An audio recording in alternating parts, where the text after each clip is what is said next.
back again with another review, and today we're going to talk about the original Godzilla from 1954. And this is for Bobby. Thank you, Bobby, for the request.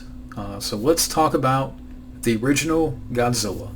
Now, when it comes to the Godzilla series, before I talk about the plot, when it comes to the Godzilla series, I have maybe only seen 3 or 4. The 1998 Godzilla, I would say, is the first one that I ever saw. And I know a lot of the hardcore fans, that's the one that, they quickly dismiss. But to me, it's still a fun movie. It's not perfect. I'm not going to sit here and say it's perfect, but, it's fun, popcorn entertainment. I think I've seen Godzilla 2014, but I don't remember much about it.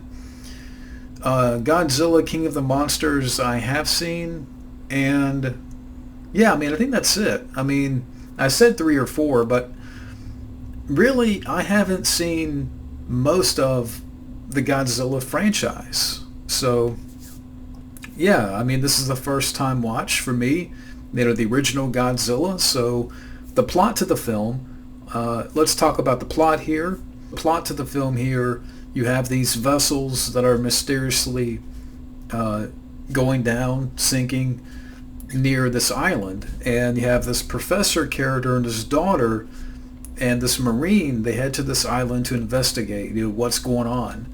And soon they discover and they witness this giant monster called Godzilla. And soon enough, Godzilla is wreaking havoc on Tokyo. If you talk about the cast here and characters, I will say, I do like some of the characters here. I do like the doctor character, the paleontologist. I would say my favorite character of this cast here is the Navy character. You have the daughter, Imako, and you have this other scientist in the film, who is the boyfriend of the daughter. And basically what you learn about the scientist, that he has created this device called the oxygen destroyer. And basically they use it in the end to defeat Godzilla. But you got that little subplot there. But I like the characters here. Some people might go, do you really watch these films for the acting? But again, I don't mind the cast here. I thought the music here was well scored, very impactful score. And throughout the film, you get this real sense of, fear and terror throughout the film. Like you really get the sense of panic.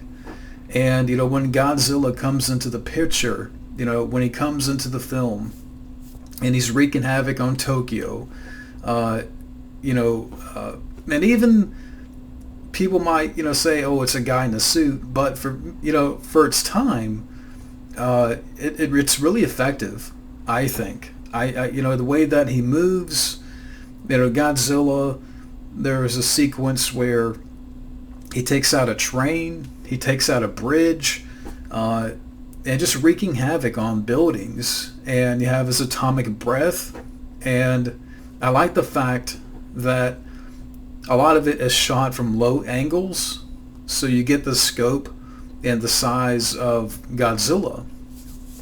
And, again, throughout the film, you get this overall sense of panic and the element of dread that these characters are going through, witnessing this big creature tearing apart the city. And again, with his atomic breath and, just wiping out buildings, the military's fighting back. There's even one scene where they try to electrocute Godzilla, and on top of that, they're trying to use firepower to take him down, and Godzilla, just brushes it off. They can't defeat him. Godzilla is a force of nature. And then, long story short, when you get to the ending, to the third act of the film, that's where you get more into the device that the scientist has created, this oxygen destroyer, that they're going to use to take out Godzilla. And the scientist, this film's been out for a while, so I'll just go ahead and get to the chase here. That the scientist, dies in the end, in taking down Godzilla. But the film is not long at all. It's like an hour and a half, and to me it moved at a good pace.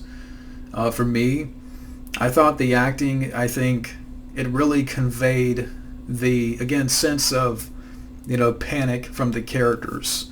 And throughout the movie, you get this overall, again, feeling of terror and panic. And, the way that Godzilla moves. And yes, it's a guy in a suit, but to me, they really pulled it off here. And, yeah, so, and there's a lot of, destruction, for a Godzilla film.